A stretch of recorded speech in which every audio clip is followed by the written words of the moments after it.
Survival. It's the most primal instinct we have. But what happens when escaping death leads to something far worse? In today's episode of Horrible Fates, we dive into the chilling stories of those who survived the impossible, only to face the unthinkable. On December 24th, 1971, 17-year-old Juliane Koepcke and her mother boarded LANSA Flight 508, a Lockheed L-188 Electra, flying from Lima to Pucallpa in the Peruvian Amazon. Despite warnings, including from her father, the plane entered a severe thunderstorm around 21,000 feet.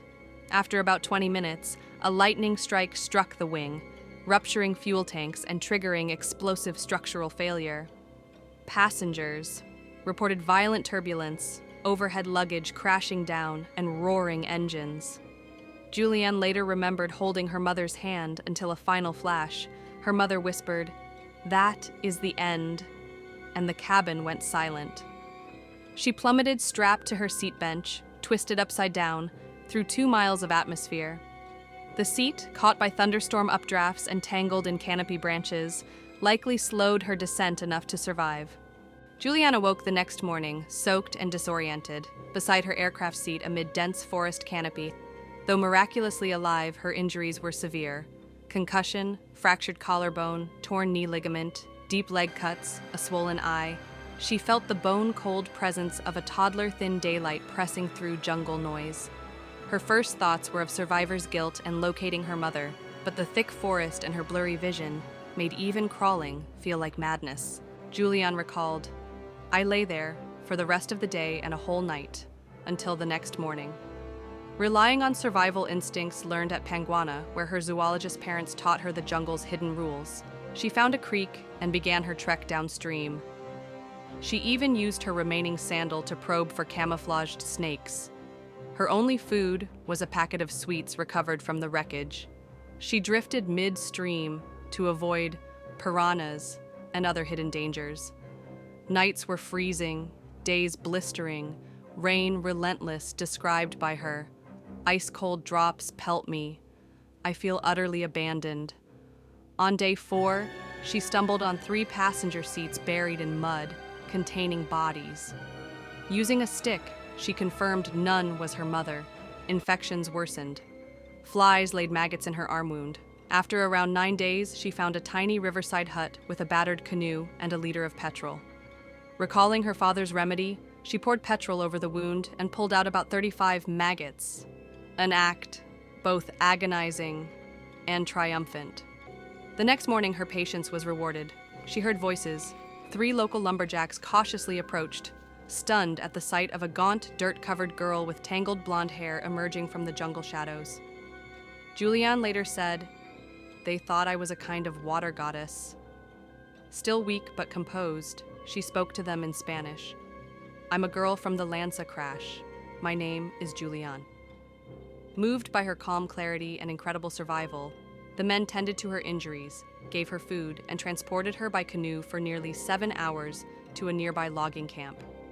From there, she was flown to a hospital in Pucallpa, where her father, desperate and fearing the worst, finally embraced the daughter he thought he'd lost forever. In the days that followed, Juliane guided authorities back to the crash site. Her mother's body was found on January 12, 1972, more than 2 weeks after the disaster. Of the 92 people aboard LANSA, Flight 508, 86 passengers and 6 crew, 91 perished. 14 of those initially survived the fall, but died before rescuers could reach them. Investigators later concluded the crash was caused by the crew's decision to fly directly into a dangerous storm, where a lightning strike ignited the fuel tank.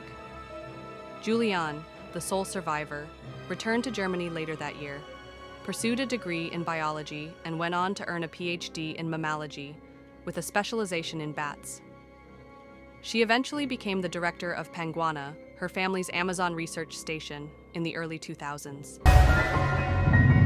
Shyima Hall was born on September 29, 1989, in Alexandria, Egypt, the 7th of 11 children in a deeply impoverished family. When she was just 8 years old, her life was stolen from her, sold by her own parents to a wealthy family in Cairo for the equivalent of $30. The deal was made to repay a debt. Her older sister had been caught stealing from the family, and Shyima was handed over as compensation. In their Cairo home, she worked from dawn until midnight, without rest or schooling, caring for twin boys and performing endless chores, all while enduring cold discipline and verbal abuse. About a year and a half later, the family moved to Irvine, California, and smuggled 10-year-old Shyima into the United States under false pretenses, claiming she was a distant cousin on immigration paperwork. Her parents were told she would only stay overseas for a few months. Instead, she remained a servant for 2 long years, hidden in plain sight behind the facade of suburban comfort. In Irvine, Shyma's life was one of isolation and hardship. She slept in a small, unfurnished garage room with no windows, just a blanket, a bucket, and a broken light bulb. She was forbidden from speaking English, stepping outside, or attending school. Her daily routine began at 5 a.m. and ended around midnight. She dressed the children, prepared breakfast and tea, scrubbed marble floors, ironed clothing, and obeyed the constant demands of her captors, who called her stupid and occasionally beat her. She earned about $45 a month, though she never saw a single dollar. She had no access to education, medical care, or emotional support, just relentless work and emotional abuse. Everything changed in April 2002, when a neighbor noticed that a young girl never left the house or attended school. The tip led ICE agents to investigate. When they entered the home, they found Shyima, malnourished, exhausted, and understandably hesitant to speak. Her captors had warned her that the police would harm her if she ever told anyone. Once removed from the home, she was placed into foster care, cycling through 3 families over the next few years as she slowly healed, learned English, adjusted to school life, and began to confront the trauma of her captivity. Legal justice followed. Between 2001 and 2007, the federal case against her captors proceeded. Ibrahim received a 3-year prison sentence, and Motalib was sentenced to 22 months. Both were deported after serving their time and ordered to pay Shyima around $76,000 in back wages. In court, Shyima faced her abusers and bravely asked, "Wasn't I a human being too?" In December 2011, Shyima became a U.S. citizen.